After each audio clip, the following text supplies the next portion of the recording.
क्या 3 तलाक के मामले को धर्म से जोड़कर नहीं देखा जाना चाहिए?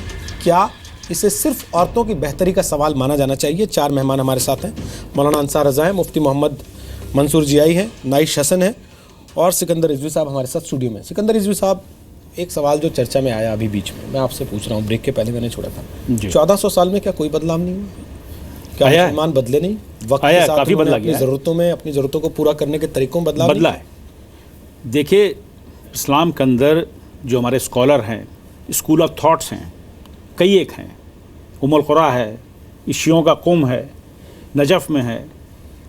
ये वक्त के हिसाब से फतवे भी जारी करते हैं। आपने सुना होगा फतवे आते हैं। वो फतवे किस लिए आते हैं? वो अमेंडमेंट होते हैं एक्चुअली। कुछ लोगों क्वेश्चन होते हैं, उसका सवाल के जवाब दिए जाते हैं और वक्त के हिसाब से कई चीज़ें करेक्टिव मेजर लिए गए हैं। ऐसा नहीं कि नहीं लिए गए हैं, लेकिन ये चीज़ जो तलाक वाली जो बात है, 3 तलाक वाली बात, अभी वो मोहतरमा कह भी रही थी कि भाई कहीं जिक्र नहीं है। आप अगर ये कहना चाहते हैं कि हमने नमाज़ पढ़ने की तरीका नहीं कुरान के अंदर है, लेकिन हम नमाज़ पढ़ने की तरतीब है जिससे हम नमाज़ पढ़ते हैं, अजान देने की तरतीब है, अजान हम देते हैं, तो तलाक की तरतीब नहीं है तो हम 3 में तलाक देते हैं। तो ये बात तलाक के लिए तो औरतों के ऊपर ज़रूर लगाई जा रही है जिससे उनको परेशानी होती है और पूरे समाज, एक पूरा परिवार ख़त्म हो जाता है एक तरह से। देख लिया, अगर तलाक इस तरह से शॉर्ट नोटिस में दे दिया, 3 मिनट के अंदर तलाक दे दी गई, ठीक है। लेकिन अगर आप तह में जाइए तो अब ये जो भी ऑर्गेनाइजेशन इसको कर रही हैं, जैसे all India Muslim personal law board है, ये सारे मुसलमानों के माशरे को रिप्रेजेंट नहीं करती हैं। एक NGO है, मैं भी बना लूँ। एक शाइस्ता अंबर साहब हैं, साहिबा हैं लखनऊ के अंदर, और उन्होंने महिला पर्सनल लॉ बोर्ड बना दिया, वो भी अपोज करती हैं। एक शिया पर्सनल लॉ बोर्ड है जो मरहूम मौलाना ताहिर वली साहब थे, उनके साहबजादे चला रहे हैं, उनको यासुब्बाज साहब चला रहे हैं। तो सब पर्सनल लॉ बोर्ड, यानी कि रिप्रेजेंटेशन जो है ऑल इंडिया मुस्लिम बोर्ड का नहीं, अकेले खाली मुसलमानों को उन्होंने जिम्मेदारी ले रखी है कि वो जाए मुकदमा लड़ें, वो जाए वो करें। आपको सबको लेकर चलना होगा ना, सबको लेकर चलना होगा। अब हम कहेंगे शिया हैं, हम शिया हैं, आप 3 तलाक मानते हो, तो हम नहीं मानते हैं 3 तलाक हमारे यहाँ, तो हम all India Muslim personal law board को मानते ही नहीं। सीधी सी बात है। वो तो ये खुद भी नहीं मानते, कई डिबेट्स में नहीं मानते, नहीं हम नहीं मानते। मुस्लिम पर्सनल लॉ बोर्ड सबकी ठेकेदारी नहीं ले सकते, बिल्कुल नहीं ले सकते हैं, बिल्कुल नहीं ले सकते हैं। और इस तरह के अगर वो फतवे जारी करते हैं कि वो 3 तलाक जायज़ है और वो उसको आप शेप देना चाह रहे हैं कि नहीं साहब हम इसी पे अड़े रहेंगे, तो जो लोग विरोध कर रहे हैं, सर मैं आपसे ये पूछना चाहता हूँ, प्रैक्टिकली उसकी वजह क्या है? कोई ताकत छिन रही है उनके हाथ से? देखिए, या वाकई इसको इस्लाम पे हमले की तरह देखना चाहिए? नहीं। कुछ पॉलिटिकल पार्टीज हैं जो इसका फायदा उठाना चाह रही हैं, इसको टूल बना करके 3 तलाक को। इनकी तो पॉलिटिकल पार्टी नहीं है मेरी जानकारी में। नहीं, इनकी नहीं है। मैं जो आज पूरे माशरे की बात कर रहा हूँ, ये तो डिबेट के लिए अंसार साहब आए, मैं अक्सर इनको देखता रहता हूँ, आज तो पहली बार इनसे मैं मिला हूँ। ये कुछ पॉलिटिकल पार्टीज हैं जो इसको जिंदा रखना चाहती हैं। वो कहते नहीं, चोर से कहा चोरी करो, शाह से कहा जागते रहो। पीछे से तो अपोज करते हैं, लेकिन सामने नहीं बिल्कुल आप ठीक कर रहे हो। मैं जानता हूँ कुछ लोगों में नाम लेना नहीं चाहता हूँ कि वो लोग यही कर रहे हैं, इसको पॉलिटिकल इसको शेप देना चाह रहे हैं, इसको जिसको कहते हैं कम्युनल पॉलिटिक्स करने की, और इल्जाम चाहे किसी पर लगा दें। अभी देखिए, हमारे प्रधानमंत्री का बयान आया है, उन्होंने जब कहा कि हमारी बहनों के साथ ऐसी जाती होती तो हमको ही बुरा लगता। मैं पड़ोसी लड़की रोती आती बच्चे लेके घसीट रही फिर रही होती, क्या वहां से सऊदी अरब से उसको तलाक दे दी गई, तो फोन किया उसको तलाक दे दी। और आप जो सारे मुफ्ती लोग बैठे हैं उसको जायज करवा देते हैं उठा करके। लड़के का मन बन गया, नहीं ठीक है साहब, तलाक अब तुमको नहीं देते तो हलाला कराइए। What is this? अब उसको शरह में लेकर के आप इस तरह कराइएगा, उस लड़की की जिंदगी को ऐसा आपने बिल्कुल क्या बना रखा, जिंदगी खेलने के साथ क्या कर रखा उसको। मौलाना हलाला का कारोबार क्या है? हर बार चर्चा में आता है, कोई एक्सप्लेन भी नहीं करता ठीक से कि है क्या। ये देखिए, ऐसा है रोहित जी, हलाला जो एक चीज़ है, इस्लाम ने उस चीज़ को रखा है, वो जैसा कि अभी ये कह रहे थे कि औरतों के ऊपर ही सारे मसले क्यों थोपे जाते हैं। हलाला मर्द के लिए एक बहुत बड़ी सज़ा है अगर उसको सही तरीके से देखा जाए। जिसने अपनी बीवी को नाजायज़ तरीके से या बेतुके तौर पर उसने तलाक दे दी है, तो उसको एक सज़ा है। ये औरत के साथ जुल्म नहीं है उसमें, इसलिए कि औरत के साथ तो अगर हलाला जिस शख्स के साथ हो तो बाकायदा निकाह में उसके आती है, वो उसके ऊपर आप जुल्म नहीं कह सकते। ये उस मर्द के ऊपर जुल्म है जिसने अपनी बीवी के साथ नाजायज़ तरीके से तलाक दी है, और आज वो इस बात के लिए वो आहें सीना कूट रहा है अपना कि बहुत बड़ा गलत है। आप कह रहे हैं, मैं नहीं कह रहा हूँ, इस्लाम ये तरीका है इस्लाम का। भाई हमारे लिए तो आप ही रिप्रेजेंट कर रहे हैं ना उस चीज़ को, ठीक है, आप पढ़ा रहे हैं हमें उस चीज़ को, ठीक है। अब इसको एक औरत की नज़र से समझने की कोशिश कीजिए। नाइश हसन, ये औरत के लिए सज़ा है या मर्द के लिए सज़ा है? जी, नहीं, देखिए जो अंसार साहब कह रहे थे इसका पूरा इतिहास का बैकग्राउंड अगर देखें तो ये एक तरह से मर्द को सज़ा थी, लेकिन आज जो हम इसको देख रहे हैं वो औरत के साथ उसका शौहर भेजा जाता है कि जाओ तुम अपना रेप करा के आओ, और आदमी नहीं और उसके बाद वो उससे इस तरह के जुमले आपको इस्तेमाल नहीं करनी चाहिए। उनको पूरा बोलने नहीं ऐसा थोड़ी है कि जो उनके मुंह में आएगा और आप कह देंगे उनको बोलने दीजिए, ये कोई तरीका थोड़ी है। इतनी बड़ी शर्म वाली बात वो करेंगे जो शौहर को ले जाता है अपनी बीवी का रेप कराने के लिए, और आप कह उनको बोलने दीजिए। आप जो बोल रहे हैं मैंने तो आपको भी नहीं टोका, आपने जो बोला मैंने सुना ना पूरा, सब सुन रहे हैं ना आपकी बात को। आप जैसे ही वो बोलने लगते हैं तुरंत उस पर अटैकिंग हो जाते हैं कि नहीं इनकी बात पूरी ना हो जाए। लिसन, बोलिए ना आयशा सिंह। ये नहीं होगा, नहीं इस तरीके की बात करेंगे तो बात तो आएगी ना रोहित। ये मैं इसलिए कह रही हूँ कि नहीं ये रेप है, रेप है ये। कैसे आपने कह दिया रेप है? आपके कहने से रेप हो जाएगा क्या? मैं कह रही हूँ रेप है। आपके कहने से रेप हो जाएगा क्या? हैं? आप कोई जज हैं क्या? आपको इस्लाम की जानकार हैं क्या कि आपने कह दिया रेप है ये? जी मैं कह रही हूँ रेप है। क्या तमीज है आपको इस्लाम के मामले में? कितना जानती हैं आप इस्लाम को जो आपने रेप कह दिया? ये इस्लाम नहीं है। आपको माफी मांगनी चाहिए जो आपने रेप कह दिया है। आप इस्लाम पर हमला कर रही हैं। आपने शरीयत के मसले को आप शरीयत के मसले को दबाने की कोशिश कर रही हैं। आप उसको रेप कह करके आपको जब नहीं जानकारी तो नहीं बोलना चाहिए आपको। आप उनकी बात को दबा रहे हैं। बिल्कुल नहीं। आपको जब नहीं जानकारी है तो आपको जो आप बोलिए खुशी से बोलिए, लेकिन जिसकी जानकारी आपको नहीं बोलना चाहिए। बस ठीक हो गया, हो गया, हो गया, हो गया, ठीक है। आप उनकी बात को जानकारी शेयर करें, आप उनकी बात को दबाएं। भाई मुफ्ती साहब भी बोल रहे हैं उधर से। आपके पास पहुंच जाएंगे नहीं? मौलाना हमारे पास 150 आते हैं, औरतें आती हैं हमारे उलमा के पास दिन भर में। मौलाना आप उनको बोलने ना दे करके खुद बैकफुट पे जा रहे हैं, क्योंकि जो दर्शक देख रहे हैं वो इस बात को समझ रहे हैं कि आप औरत की बात को कैसे दबाते हैं। नहीं रोहित जी, ऐसा आप उनकी बात सुनिए, आप जो चाहे मुंह में आएगा आप तर्क पे खारिज कर दीजिए उनकी बात को ना, आप लॉजिक बता दीजिए। बात दबाने की नहीं है, बात इल्जामात की है। मुफ्ती साहब ऐसी औरतें, रोहित जी प्लीज एक सेंटेंस सुन लीजिए। मैं ऐसी आपको औरतें लाके सामने खड़ा कर सकती हूँ जिनका 2, 3 और 5 बार हलाला हुआ है। मेरे पास सारे केसेस मौजूद हैं, मुझे कुछ इनसे पूछने की बताने की जरूरत नहीं है। वो औरतें खड़ी हो के कह देंगी इनके मुंह पे कि उनके हस्बैंड ने एक बार गुस्से में आया तलाक तलाक तलाक निकाल दिया, बच्चा अब नहीं संभल पा रहा है, फिर कुछ दिन बाद तो आप क्या कर रहे हो? उस मर्द को जेल में क्यों नहीं डलवाया आपने? आप टीवी में बताने के लिए आप इंतजार कर रही थी क्या? आपको एफआईआर कैसे मर्द के खिलाफ? उसी आदमी ने तलाक दिया सुबह, उसी आदमी इस तरीके की औरतों को समझना चाहिए कि जब इतना बड़ा जालिम मर्द तुम्हारे सामने है तो आखिर तुम उसके साथ दोबारा क्यों रहना चाह रही हो? चिल्लाते रहेंगे, उनकी बात को दबा लेंगे। रिजवी साहब आप कुछ कह रहे हैं, फिर मैं मुफ्ती साहब के पास। मैं यहाँ पे ठीक है, ठीक नाइस हसन, कोई जस्टिफिकेशन नहीं, ठीक नाइस हसन, आपकी बात नोट हुई है, गलत बात है, आपकी बात रजिस्टर हुई है। मुफ्ती साहब आपके पास आऊंगा, इस्लाम पर मुसलमानों पर ना लगाया जाए। मुफ्ती साहब आपके पास आ रहा हूँ मैं काफी टाइम से। बोलिए रिजवी साहब, बोलिए।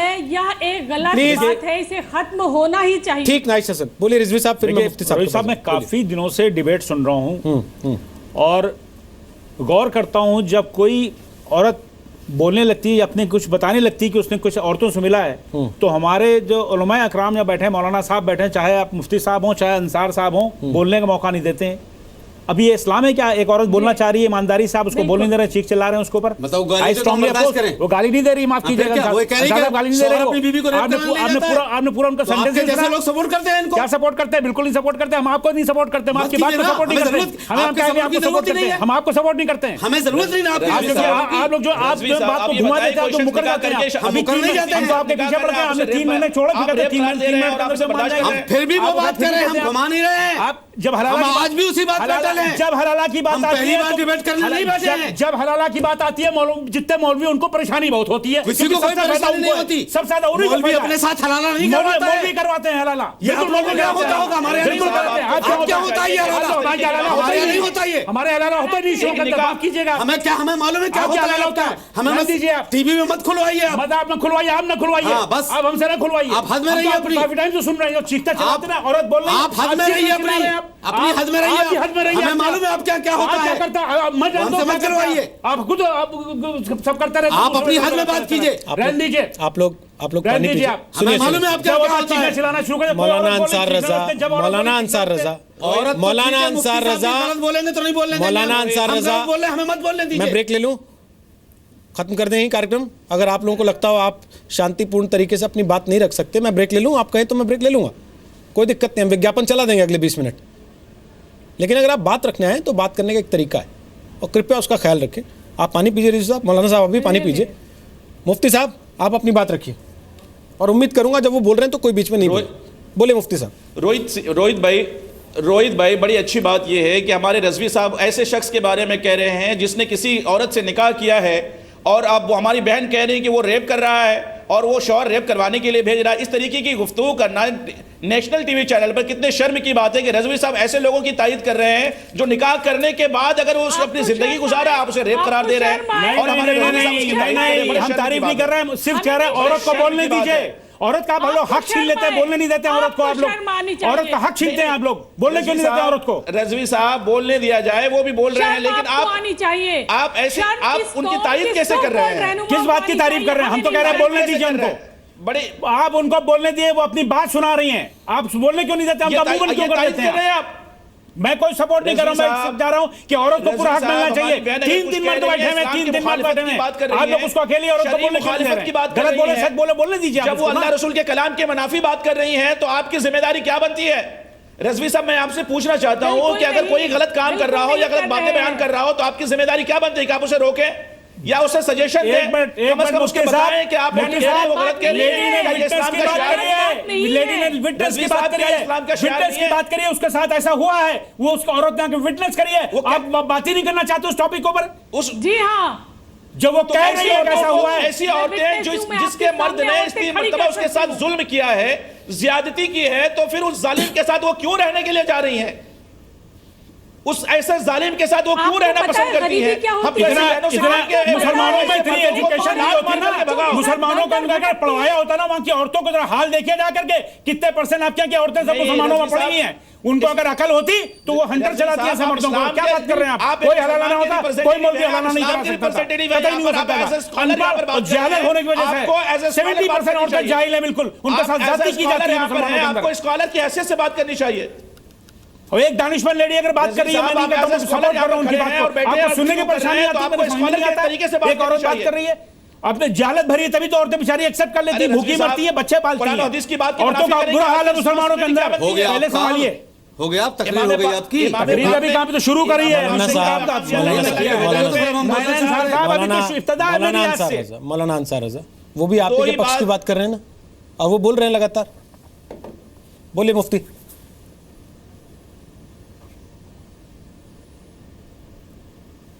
हेलो, बोलिए मुफ्ती साहब, पूरा कर लीजिए अपनी बात को। कट जा रहा है। मैं हमारी बहन से कहना चाहूंगा कि एक शख्स अगर अपनी किसी औरत से निकाह कर लेता है, फिर आप उसे रेप कैसे करार दे सकते हैं? ये इस्लाम के मुनाफी बात है। दूसरी बात जहां तक है हकूक निस्वा की, रोहित भाई अगर हकूक निस्वा की बात करते हैं तो मैं आपको,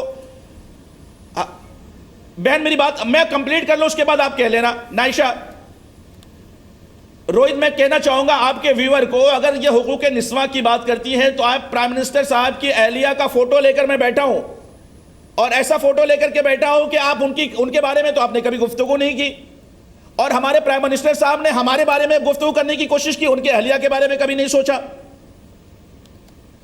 और हमारी बहन आप तरफदारी कर रही है हमारे प्राइम मिनिस्टर की, या हमारे अजीज दोस्त रज़ी साहब बात कर रहे हैं, इन्हें इस बारे में सोचना चाहिए। क्यों हम महिला कैसे अधिकार, ये अधिकार दिलाने का तरीका है मोहतरमा का? आप इस्लाम की मुखालिफत की बात करें, ये हमारे इस्लाम की मुखालिफत औरत के ऊपर वायलेंस है, क्यों चाहे नहीं? वो हिंदू क्यों याद औरत क्यों का नहीं आया हो, आपको? मुस्लिम औरत का हो, क्रिश्चियन औरत नाइशा, का हो, आपको हम प्राइम सब मिनिस्टर पे की बीवी की सवाल तकलीफ उठाते याद नहीं आई? हैं, हम सब पे सवाल उठाते हैं। आपको उनकी बीवी की तकलीफ याद नहीं आई? हमने खूब सवाल उठाए हैं। आपको उनकी तकलीफ याद नहीं आई? बताइए, आप हमें बताइए, हमें मालूम है। मुफ्ती साहब पूरी पॉलिटिक्स से अवेयर हूँ। मुफ्ती साहब प्राइम मिनिस्टर पे आप उंगली उठा रहे हैं, अपनी सारी बातों को दबा करके प्राइम मिनिस्टर पे उंगली उठा रहे हैं। उन मोहतरमा से बात करें, आप जरा मुझसे बात कर लीजिए तो बेहतर होगा मेरे ख्याल से। अगर मुख्यमंत्री ने, प्रधानमंत्री ने, माफ कीजिए, प्रधानमंत्री ने मुस्लिम औरतों के बारे में, उनके हक के बारे में बात करी तो आपकी इतनी क्यों परेशानी, प्रॉब्लम आ गई है? इतनी परेशानी क्या आ गई है? इसलिए कि वो भारतीय जनता पार्टी के वो पहले प्रधानमंत्री हैं, हिंदुस्तान के पहले वो प्रधानमंत्री हैं, बाद में किसी पार्टी के हैं। अगर एक प्रधानमंत्री हेड ऑफ स्टेट अगर हम यहाँ मुसलमान औरतों के बारे में, उनके फेवर के बारे में, उनके हक के बारे में बात करता है तो आपको क्या परेशानी है? आपको खुश होना चाहिए, आपको ताली बजानी चाहिए थी। मैं रोहित बताना चाहूंगा, रोहित आपको बताना चाहूंगा ग्लोबल वाइज हमारी हम ग्लोबल वाइज हमारी पोजीशन क्या हो रही है कि एक हिंदुस्तान का प्राइम मिनिस्टर, उसकी बीवी की हालत ऐसी, और वो हिंदुस्तान के मुसलमान औरतों के बारे में यहाँ पर उनकी मिसेस के बारे में डिबेट करने के लिए बैठे हैं, हम उनके डिबेट करने के लिए बैठे हैं। बेहतर होगा आप टॉपिक चेंज कर रहे हैं, आप टॉपिक चेंज कर रहे हैं। वो तो शुरू से कर रहे हैं। मेरा सिर्फ इतना कहना है, अगर आप बात करेंगे तो मौलाना साहब, मौलाना साहब अभी आप, मौलाना साहब करनी होगी आपको। मुफ्ती साहब अभी आप प्राइम मिनिस्टर पे सवाल उठा रहे हैं, फिर आप कहेंगे कि राजा दशरथ की भी तो 3 बीवियां थी, मुसलमान की 4 बीवी पे क्यों सवाल उठाते हो? सर फिर मैं कह दूंगा द्रौपदी के 5 पति थे, इनको वो अधिकार देंगे क्या? तो ये बहस पीछे जाने की है या आगे जाने की है, ये आप लोगों को तय करना है। हम इस चर्चा को यहाँ खत्म कर रहे हैं क्योंकि समय खत्म हो गया मेरे पास, लेकिन ये बताते हुए खत्म कर रहा हूँ हमेशा की तरह कि महिला अधिकारों की सबसे बड़ी लड़ाई है, सबसे बड़ा आंदोलन है। तो ये आज कार्यक्रम खत्म हो रहा है, लेकिन ये बहस खत्म नहीं हो रही है। ये बहस आगे भी चलती रहेगी, आगे भी इसके एपिसोड्स होंगे, इन चीज़ों को और आगे बढ़ाया जाएगा। ये लोगों को तय करना है कि वो 1400 साल पीछे जाना चाहते हैं या फिर आगे जाना चाहते हैं।